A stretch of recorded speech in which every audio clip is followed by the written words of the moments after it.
Hello and welcome to MK study. इस video में हम बात करने वाले हैं अनएम्प्लॉयमेंट को लेकर। तो 2014 से 2020 तक अभी तक रूलिंग पार्टी जो है बीजेपी स्टेबल है इंडिया में। तो बीजेपी गवर्नमेंट के 2014 में जब मैनिफेस्टो इलेक्शन होने थे 2014 में लोकसभा के, तो उन्होंने जो मैनिफेस्टो में कई करोड़ यूथ को जॉब अपॉर्चुनिटी देने का वादा किया था। और अब 2019 में जब लोकसभा चुनाव हुए तब भी बीजेपी गवर्नमेंट ने अपने मैनिफेस्टो में जॉब अपॉर्चुनिटी की बात की थी, लेकिन अभी तक इस तरीके के कोई भी आंकड़े सामने नहीं आए हैं। एक इंडिया में CMIE centre for monitoring India economy survey होता है, वो प्राइवेट सर्वे करती है कि एम्प्लॉयमेंट को लेकर के किस गवर्नमेंट में कितने एम्प्लॉयमेंट है और कितने अनएम्प्लॉयमेंट है, क्या रेट है। तो उसने पिछले 10 सालों से अभी तक कोई भी सर्वे नहीं किया है।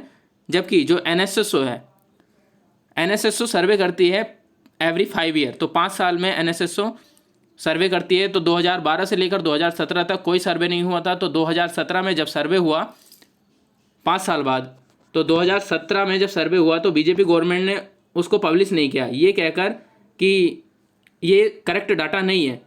क्योंकि उस टाइम पे जो परसेंटेज थी अनएम्प्लॉयमेंट की, 2017 की बात कर रहा हूँ मैं, तो उस समय काफ़ी हाई रेट था 2017 में जब अनएम्प्लॉयमेंट था। तो बीजेपी गवर्नमेंट ने उसको पब्लिश नहीं करने दिया। लेकिन आज जब कोरोना वायरस पैंडमिक हो चुका है, इस समय एम्प्लॉयमेंट को लेकर कोई भी गवर्नमेंट एक्सक्यूज़ दे सकती है कि we have a lot of excuse, कि हमारे पास बहुत बड़ा एक्सक्यूज़ है कि इस पैंडमिक के दौरान हम कोई भी एग्ज़ाम अटेंड नहीं कर सकते। तो इस वीडियो में हम बात करने वाले हैं कि किस तरीके से गवर्नमेंट की क्या प्लानिंग है और क्या क्या इशू होते हैं किसी भी एम्प्लॉयमेंट और अनएम्प्लॉयमेंट को लेकर के। मोदी गवर्नमेंट इस पर किस तरीके से विचार कर रही है, किस तरीके के काम कर रहे हैं और क्या क्या पॉलिसी गवर्नमेंट ने चला रखी है एम्प्लॉयमेंट को लेकर के। और इस समय जब मैं वीडियो रिकॉर्ड कर रहा हूँ 2020 में कितना एम्प्लॉयमेंट रेट है इंडिया में। तो बढ़ते हैं। तो 2018 और 2019 according to the Pew Research Center, तो एक रिसर्च सेंटर है Pew, a significant majority of the Indian consider the lack of employment opportunity as a very big problem. तो सबसे बड़ी प्रॉब्लम यही चल रही है कि अपॉर्चुनिटी कैसे दी जाए, मतलब जो यूथ है उनको अपॉर्चुनिटी ही नहीं मिलती, तो वो अपना टैलेंट या अपनी स्किल्स कैसे डेवलप कैसे रिप्रेजेंट करे गवर्नमेंट के सामने। तो गवर्नमेंट हो चाहे प्राइवेट सेक्टर हो, जब तक अपॉर्चुनिटी नहीं मिलेगी तो कोई एजुकेशन पीपल या अनएजुकेशन पीपल कैसे एक्सप्लेन कर सकता है कि उसके अंदर क्या स्किल्स है। तो इस समय जब बात कर रहे हैं 2018 और 2019 की प्यू रिसर्च सेंटर की, तो उनके द्वारा बताया गया कि 18.6 मिलियन इंडियंस जॉबलेस हैं और 393.7 वर्क जो लोग वर्क कर रहे हैं वो बहुत ही पुअर क्वालिटी की जॉब कर रहे हैं। मतलब कि एक तरीके से आप कह सकते हैं कि 4th क्लास की जॉब है उनकी, चाहे प्राइवेट सेक्टर हो चाहे गवर्नमेंट सेक्टर हो।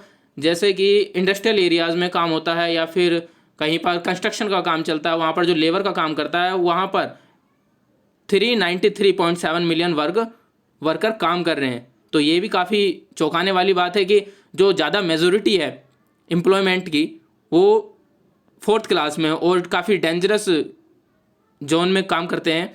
तो गवर्नमेंट को इस पर लेकर के विचार करना चाहिए कि जो भी एम्प्लॉयमेंट गवर्नमेंट प्रदान करे एक तरीके से सिक्योर हो, पर गवर्नमेंट का इस चीज़ को लेकर के कोई भी अभी तक एक्सक्यूज़ नहीं आया है। तो आगे बढ़ते हैं। अब एम्प्लॉयमेंट होता क्या है, पहली बात तो यही समझना होना चाहिए, एम्प्लॉयमेंट और अनएम्प्लॉयमेंट होता क्या है। तो हर एक जो सर्वे होता है या जो भी रिसर्च सेंटर होता है जो भी इस पर काम करता है एम्प्लॉयमेंट और अनएम्प्लॉयमेंट को लेकर के, जो भी रिसर्च होती है उनकी अपनी अलग अलग कंडीशन होती है कि वो किस तरीके के लोगों को एम्प्लॉयमेंट मानते हैं और किस तरीके के लोगों को अनएम्प्लॉयमेंट मांगते हैं। तो पॉपुलेशन सबसे बड़ा कोश है इस समय पॉपुलेशन का। पॉपुलेशन जैसे जैसे इंक्रीज हो रही है, जॉब अपॉर्चुनिटी डाउन होती जा रही है। जॉब अपॉर्चुनिटी 2014 से लेकर 2020 तक, अभी तक जब मैं वीडियो रिकॉर्ड कर रहा हूँ, तो जॉब अपॉर्चुनिटी बहुत ही डाउन लेवल पर है। अगर कोई एग्ज़ाम कंडक्ट भी करा गया जाता है तो उसमें या तो करप्शन हो जाता है या फिर वो डिले हो जाता है और एक एक दो दो साल बाद उनके रिजल्ट डिक्लेयर होते हैं। तो ऐसे में जो यूथ होता है अपनी प्रिपरेशन करता है वो किस तरीके से कंसंट्रेट करता है किसी भी एग्ज़ाम को लेकर के। एक यूपीएससी एग्ज़ाम को तो हम कह सकते हैं कि वो अपने निश्चित समय में अपने सारे स्टेज पूरे कर लेता है। अदरवाइज चाहे स्टेट लेवल का एग्ज़ाम हो, चाहे सेंटर लेवल का एग्ज़ाम हो, चाहे रेलवे का हो या किसी भी मिनिस्ट्री का जो एग्ज़ाम कंडक्ट कराता है, तो उसमें काफ़ी डिले होता है जिससे स्टूडेंट्स को काफ़ी प्रॉब्लम होती है। अब second cause opportunity for the jobs. जब तक किसी भी स्टूडेंट को या किसी भी यूथ को अपॉर्चुनिटी नहीं मिलेगी अपनी स्किल रिप्रेजेंट करने के लिए, तो वो कैसे बता पाएगा कि गवर्नमेंट को कि आई हैव स्किल, मतलब कि मेरे पास इतनी स्किल है कि मैं इस फील्ड में इतना काम कर सकता हूँ। तो गवर्नमेंट को इस चीज़ पर भी ध्यान देना चाहिए कि अपॉर्चुनिटी, जब तक यूथ के लिए अपॉर्चुनिटी नहीं आएगी तब तक एम्प्लॉयमेंट रेट नहीं बढ़ सकता। अब मान लीजिए आप बात करते हैं कि गवर्नमेंट एक्सटर्नल मामलों को लेकर के ज़्यादा सतर्क है। अब जब तक यूथ है, यूथ के पास एक अनलिमिटेड एनर्जी होती है, वो चाहे तो किसी भी देश का भविष्य निर्धारित कर सकता है। यूथ को अगर सही डायरेक्शन में यूज किया जाए, तो बहुत अच्छी डायरेक्शन में यूज किया जाए, तो वो किसी भी देश को डेवलप करने में सबसे ज़्यादा योगदान देता है। लेकिन जब तक उसको अपॉर्चुनिटी नहीं मिलती, तो वो किस तरीके से अपना स्किल जो है कैसे दिखा पाएगा। Care of government about unemployment, तो एम्प्लॉयमेंट को लेकर के गवर्नमेंट कितनी सतर्क है, क्या क्या उसके प्लानिंग है, इस तरीके की अभी तक कोई भी सर्वे नहीं आता है। तो जब मैं बात कर रहा हूँ एनएसएसओ की, पहले एनएसएसओ के बारे में कुछ जान लेते हैं। तो अकॉर्डिंग टू एनएसएसओ रिपोर्ट 1980, मतलब 1980 से लेकर 2015 तक एम्प्लॉयमेंट 2.8% था, जब तक मोदी गवर्नमेंट स्टेबल हो चुकी थी इंडिया में। तो ये रिपोर्ट, इस रिपोर्ट में पहले इसका ओवरव्यू जान लेते हैं। तो इस रिपोर्ट में ये मेंशन किया गया कि जो लोग 6 महीने से खाली है, मतलब उनके पास 6 महीने से कोई रोज़गार नहीं है किसी भी तरीके का, तो उनको उन्होंने अनएम्प्लॉयमेंट के दायरे में रखा, क्योंकि वो 6 महीने से पिछले अनएम्प्लॉयमेंट है। और उनकी जो एज रखी गई वो 18+ रखी गई, मतलब कि 18 साल से उम्र जिनकी ज़्यादा होगी उन्हीं को अनएम्प्लॉयमेंट माना गया। अब 1980 और 1990 से लेकर के 8.6% जो था, तो अंतर्राष्ट्रीय श्रम सम्मेलन जो ILO होता है, जिसका मुख्यालय जेनेवा में है, तो उसने सजेस्ट किया था कि गवर्नमेंट को एम्प्लॉयमेंट को लेकर के या अनएम्प्लॉयमेंट को लेकर के अपने कुछ कार्यालय खोलने चाहिए, जिनको काम दिलाओ अभिकरण स्थापित करने चाहिए। अगर हम हिस्ट्री की बात करें तो 1935 में गवर्नमेंट ऑफ इंडिया में बेरोजगारी को स्टेट के रूप में माना गया था, मतलब कि ये एक स्टेट का इशू है, मतलब किसी भी राज्य का इशू है कि वो किसी भी व्यक्ति को एम्प्लॉयमेंट कर दे या अनएम्प्लॉयमेंट कर दे। बट सेकेंड वर्ल्ड वार जब हुआ तो उसके बाद फैक्ट्रियों में काम करने वालों की संख्या फिर से मांग उठी, मतलब कि उनमें फिर से लोगों की डिमांड होने लगी कि उनकी फैक्ट्री में वर्कर की ज़रूरत है। तो 1942 से 1944 में काम दिलाओ कार्यालय खोले गए और बहुत सारी संख्या में लोगों को एम्प्लॉयड किया गया, मतलब कि बहुत सारे लोगों को रोज़गार मिला। अगर हम रोज़गार की बात करें तो बेरोजगारी 3-4 तरीके की होती है। एक तो होती है खुली बेरोजगारी और एक होती है मौसमी बेरोजगारी। मौसमी बेरोजगारी उसको बोलते हैं कि एक सीज़न के दौरान तो वो एम्प्लॉयड रहता है, लेकिन 6 मंथ या 4 मंथ के बाद वो फिर से अनएम्प्लॉयमेंट हो जाता है। मतलब कि अगर जैसे गेहूं की कटाई चल रही है तो उस समय वो एम्प्लॉयड है एग्रीकल्चर के फील्ड में, बट जैसे ही गेहूं की कटाई होगी या गेहूं की फसल कंप्लीट होकर के अपना काम फिनिश कर देती है, ऐसे ही उनका एम्प्लॉयमेंट भी ख़त्म हो जाता है। और दूसरी होती है चक्रीय बेरोजगारी। चक्रीय बेरोजगारी ये होती है कि एक निश्चित इंटरवल के दौरान उसको एम्प्लॉयमेंट दिया जाता है, चाहे वो वीकेंड हो, चाहे मंथली हो, चाहे ईयरली, कि 1 साल बाद आपको फिर से बुलाया जाएगा, या फिर बोल दिया जाता है कि आपको एवरी 3 मंथ्स जॉब करनी होगी। इस तरीके की जो होती है वो चक्रीय बेरोजगारी। और एक होती है छिपी बेरोजगारी, मतलब गवर्नमेंट आंकड़ों में तो मान लेती है कि वो कार्यरत है, वो कहीं पर ना कहीं पर काम कर रहा है, पर असल में वो बेरोजगार है। जैसे कि गांव में रहने वाला कोई भी यूथ होता है तो वो क्या करता है, अपने गांव के कामकाज से ही व्यस्त रहता है, पर असल में वो एम्प्लॉयमेंट नहीं है। एम्प्लॉयमेंट वो होता है जब वो रेगुलरली अपने काम में कंसंट्रेट करता है, या गवर्नमेंट उसको अच्छे से सुविधाएं दे पाती है और वो एग्रीकल्चर को ही अपना फील्ड चूज़ करके उसमें 100% देता। पर वो एज ए टाइम पास, मतलब कि कह सकते हैं कि जब उसको एम्प्लॉयमेंट नहीं मिला, मतलब कि उसको नौकरी नहीं मिली, तब उसने मजबूरी में आकर के अपने काम को अंजाम दिया कृषि फील्ड में।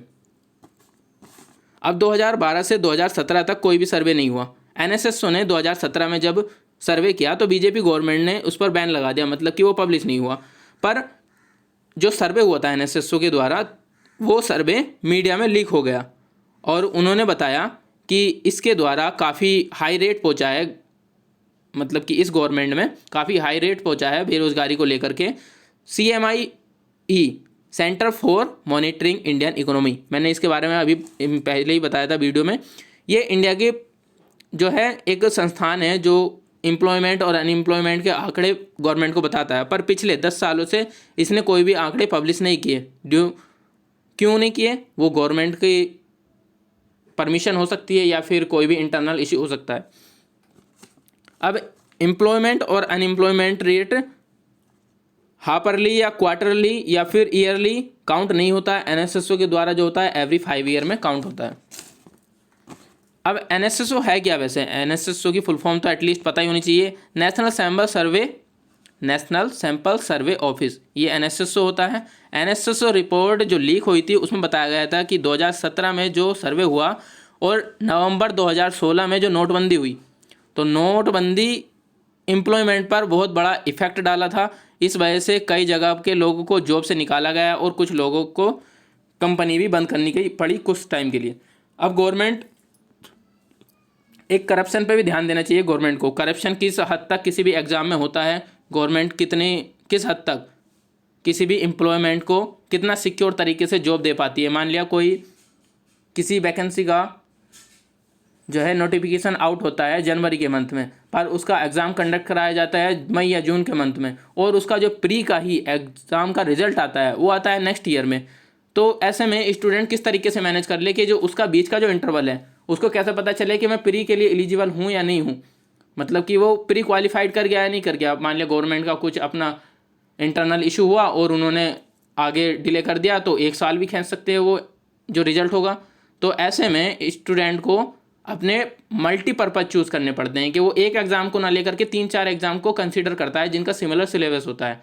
तो ऐसे में गवर्नमेंट की स्कीम के तहत कोई भी स्टूडेंट किसी एक एग्ज़ाम पर कंसंट्रेट नहीं कर पाता। अगर वो किसी एक कंसंट्रेट करे और एक वो निश्चित इंटरवल के बाद एग्ज़ाम कंडक्ट करा दे और निश्चित ही इंटरवल में वो एग्ज़ाम का रिज़ल्ट अगर डिक्लेयर हो जाए तो कोई भी स्टूडेंट अपने एग्ज़ाम को लेकर के बहुत ही अच्छे से प्रिपरेशन करके एग्ज़ाम क्रैक कर सकता है। अब गवर्नमेंट की पॉलिसी क्या है इस समय एम्प्लॉयमेंट को लेकर के? एक तो मनरेगा चल रही है, तो नेशनल रूरल एम्प्लॉयमेंट है, और एक है मनरेगा और नेशनल कैरियर सर्विस स्कीम और नेशनल रूरल एम्प्लॉयमेंट प्रोग्राम। तो ये 4 स्कीम चल रही है गवर्नमेंट के द्वारा जो एम्प्लॉयमेंट प्रदान कराती है किसी भी यूथ को।